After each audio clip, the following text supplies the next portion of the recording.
Depuis 2011, Arash Kalatbari vit à La Réunion. Cet Iranien né à Téhéran continue de suivre de près tout ce qui se passe dans son pays d'origine, comme ce vaste mouvement de protestation et de répression commencé il y a 2 semaines contre le régime en place. Il y a régulièrement des mouvements sociaux de contestation qui sont réprimés.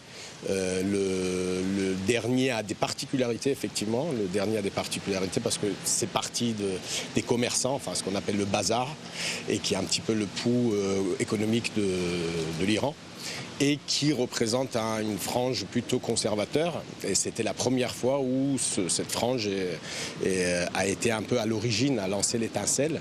Depuis 72 heures environ, l'Internet et le téléphone sont coupés. Les informations arrivent donc de manière parcellaire. Moi, ça fait quelques jours que je ne peux pas appeler mes amis et ma famille.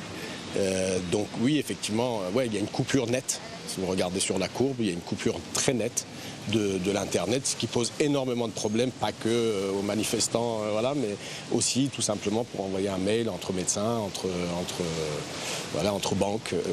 Donc c'est vraiment un acte très, très, très, très fort. C'est pour éviter que les images de la révolte... C'est pour éviter, mais sauf que ça sort. Donc oui. Ça y est, là, il y a quelques personnes qui ont des téléphones satellites, et il y a quelques images qui commencent à sortir.